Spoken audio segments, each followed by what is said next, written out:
Oke, halo semuanya. Hari ini kita akan bahas soal yang ini. Jadi di sini ada rangkaian listrik ya. Yang ditanyain adalah ini arus listrik yang ngalir pada R2. Oke, kita udah gambar ulang nih di sini biar gak terlalu jauh ya ke atas. Yang ditanyain kita tulis dulu yaitu arus listrik yang ngalir pada R2. Berarti kita pengen cari yang namanya I2. Oke, sekarang kita ke bagian diketahui. Dari gambar ada tiga hambatan ya. Hambatan yang pertama atau R1 adalah 1 ohm. Hambatan yang kedua adalah 3 ohm. Terus hambatan yang ketiga adalah 6 ohm. Lalu ada tegangannya tuh di sana yaitu sebesar 6 volt. Oke, sebenarnya buat ngerjain soal ini kita tinggal pakai konsep hukum ohm aja, yaitu V sama dengan I kali R. Gitu, kita tinggal pakai konsep yang ini nih. Nah, sekarang kita perhatikan gambarnya dulu. Di sini kan ini dirangkai secara dua rangkaian gitu ya. Pertama yang sebelah sini itu tuh dirangkai secara paralel, terus nanti dirangkai seri sama R1. Jadi langkah pengerjaannya pertama kita cari dulu yang namanya RP nih. RP itu apa? RP itu adalah hambatan pengganti untuk rangkaian paralel yang ini nih. Oke, gitu ya. Nah, karena dirangkai secara paralel, berarti cari RP-nya tinggal 1/RP sama dengan 1/R2 ditambah dengan 1/R3. Kenapa R1 gak diajak? Karena R1 enggak dirangkai paralel gitu ya. Yang dirangkai paralelnya cuma R2 sama R3. Kita tinggal masukin nih nilai-nilainya. R2-nya adalah 3, terus R3-nya adalah 6. Berarti 1/RP sama dengan, ini samain dulu penyebutnya, boleh pakai angka 6. 6 dibagi 3 adalah 2, 2 kali 1 2, 6 dibagi 6 1, 1 kali 1 adalah 1. Berarti 1/RP sama dengan 2 tambah 1 3 dibagi dengan 6.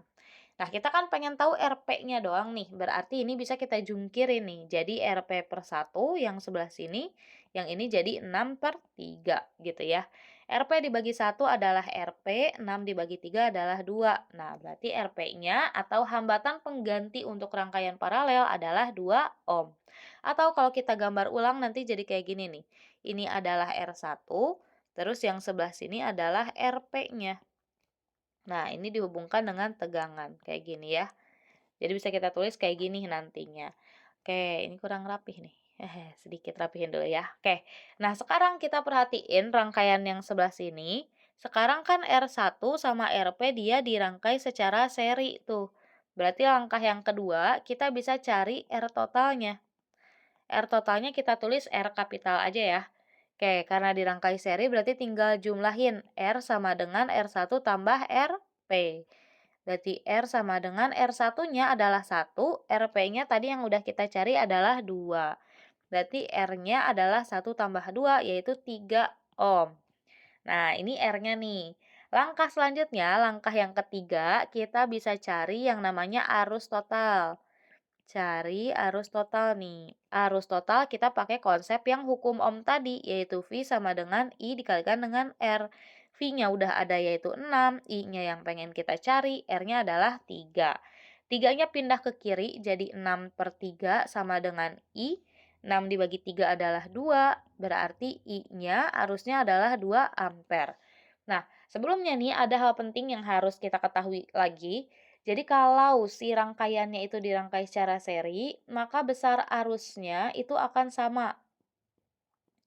Terus sedangkan kalau misalnya dirangkai secara paralel, berarti nanti yang sama itu adalah tegangannya. Tegangannya dia bakal sama. Sekarang kita perhatiin nih, yang dirangkai seri adalah R1 sama RP kan. Berarti di sini arus yang ngalir pada hambatan yang ke satu adalah 2 ampere, terus arus yang ngalir pada hambatan paralel akan sama dengan 2 ampere juga. Nah, kita kan pengen tahu yang namanya arus yang ngalir pada hambatan 2 tuh. Hambatan 2 tuh ada di sebelah sini nih. Gitu. Berarti kita harus tahu dulu tegangan gitu ya. Tegangan yang ngalir di hambatan paralel dulu. Berarti langkah selanjutnya, langkah yang keempat, kita tulis di sini ya. Kita cari dulu yang namanya pipe. Pipe itu apa? Pipe itu adalah tegangan yang ngalir di rangkaian paralel. Berarti pipe nanti harus sama dengan IP dikalikan dengan RP ya. Ingat harus seragam tuh. Kalau pipe berarti I-nya IP, R-nya RP. Pi-P-nya yang pengen kita cari, IP-nya tadi udah dapat 2, RP-nya juga 2 ya. Yang udah kita cari ini nih, RP-nya 2. Oke, berarti Pi-P-nya sama dengan 2 kali 2 adalah 4 volt. Nah, ingat nih tadi nih, kalau dirangkai paralel tegangannya sama. Yang dirangkai paralel itu adalah R2 sama R3. Berarti V2 itu akan sama dengan 4 volt juga, V3 juga sama, yaitu 4 volt. Kenapa? Karena dirangkai secara paralel. Oke, ini langkah yang keempat. Sekarang langkah yang kelima, kita bisa cari yang namanya I2 yang pengen kita cari tadi. Kita pakai hukum Ohm, berarti jadi V2 sama dengan I2 kali R2. Ingat, harus seragam. V2-nya udah ada tuh, yaitu 4 volt tadi, berarti 4 sama dengan I2 kali R2-nya adalah 3 ya. Nah, 3-nya pindahin ke kiri, jadi 4/3 sama dengan I2. Ada 4/3? Oke, nggak ada. Kalau nggak ada berarti kita bagi dulu ya. 4 dibagi 3 itu adalah 1,333 atau kita tulis aja 1,3 sama dengan I2. Berarti I2-nya adalah 1,3 ampere. Kayak gitu. Kalau mau nyari arus yang ngalir pada hambatan yang ketiga, kita tinggal V3 sama dengan I3 kali R3. Kayak gitu aja ya. I2-nya 1,3 ada nih jawabannya yang B. Kayak gitu. Oke, makasih banyak udah mau menonton. Semoga videonya bisa membantu.